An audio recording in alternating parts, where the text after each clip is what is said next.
नमस्कार दोस्तों RCB finally trophy जीत गई 16 साल के इंतजार के बाद। पर इस जीत के बाद कुछ फैंस कभी घर नहीं लौट पाए। 11 लोग एक ही रात में मर गए और ना उनका नाम वायरल हुआ और ना ही ट्रिब्यूट दिया गया। ये सिर्फ क्रिकेट का मैच नहीं था, किसी के लिए जिंदगी की अंतिम शाम थी। तो दोस्तों, ये बात है 4 जून 2025 की। स्टेडियम का माहौल था हिस्टोरिकल। आरसीबी ने फाइनली आईपीएल ट्रॉफी जीत ली। फैंस की आंखों में खुशी के आंसू दिखाई दे रहे थे। ट्रॉफी जैसे ही उठाई, स्टेडियम दहाड़ उठा। लेकिन जैसे ही मैच खत्म हुआ, स्टेडियम के बाहर गेट नंबर 2 पे भीड़ जम गई। 10,000 प्लस लोग एक ही गेट से बाहर जा रहे थे। कोई सेल्फी ले रहा था, कोई इंस्टा स्टोरी बना रहा था। और फिर एक आवाज, रुक जाओ, धक्का मत दो। किसी ने धक्का दिया, एक लड़का नीचे गिरा, लोग चढ़ गए, एक के बाद एक गिरता गया। किसी को कुछ समझ ही नहीं आया। दोस्तों, उस दिन आखिर लोगों के साथ क्या ट्रेजेडी हुई? इमरजेंसी टीम आई, लेकिन देर हो चुकी थी। 11 फैंस की डेथ कंफर्म हुई। सभी यंग लोग थे। एक फैन अंकित, जो कि 19 साल का था, हैदराबाद से मैच देखने के लिए आया था। उसकी बॉडी उसकी जर्सी में मिली। दोस्तों, वहीं पर एक और लड़का जो कि 21 साल का था, उसने मैच से पहले इंस्टा पे लिखा था, आरसीबी विन होते देखना मेरा सपना है। उसकी लास्ट स्टोरी थी स्टेडियम के गेट का फोटो। इतनी बड़ी ट्रेजेडी, फिर भी मीडिया में सिर्फ एक कॉर्नर रिपोर्ट, ना टीवी पे प्रॉपर कवरेज और ना ही ऑफिशियल रिएक्शंस। तो दोस्तों,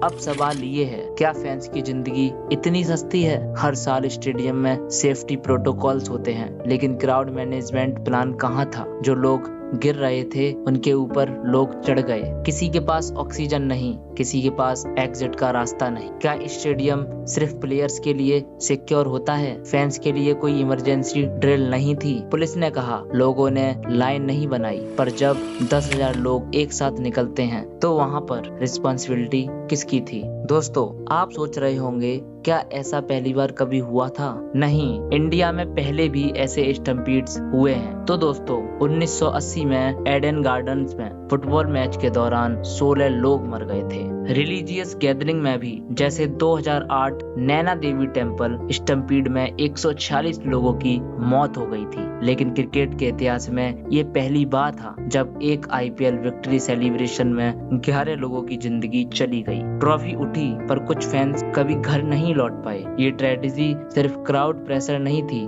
ये एक वार्निंग थी कि सिस्टम फेल हो सकता है और फैंस की जान चली जा सकती है। दोस्तों, 11 लोग मर गए, लेकिन किसी क्रिकेटर ने कुछ कहा क्या? ना बीसीसीआई ने ट्वीट किया, ना ही आरसीबी मैनेजमेंट ने ट्रिब्यूट दिया। क्या ट्रॉफी जीतने के बाद ह्यूमन लॉस मैटर नहीं करता? जब एक सेलिब्रिटी हर्ट होता है तो 24/7 न्यूज चलती है, लेकिन जब आम फैंस मरते हैं, सब चुप हो जाते हैं। क्रिकेट सिर्फ रन्स और विकेट्स नहीं, उस फैन के जुनून पर टिका है जो बारिश में भी स्टेडियम में खड़ा रहता है। लेकिन उसी फैन की मौत पर आज साइलेंस। तो दोस्तों, आइए जानते हैं उन 3 रियल फैंस की स्टोरी जिनकी जान स्टम्पीड में चली गई थी। दोस्तों, उनमें से पहला फैन था रवि। 22 ईयर ओल्ड रवि पहली बार स्टेडियम आया था। 2500 रुपए उधार लेकर टिकट खरीदा, क्राउड में नीचे गिरा और वापस नहीं उठा। वहीं दोस्तों, दूसरी फैन है रिया, एक फीमेल फैन जिसने 2 घंटे तक लाइन में वेट किया। स्टम्पीड में पैर फ्रैक्चर हो गया।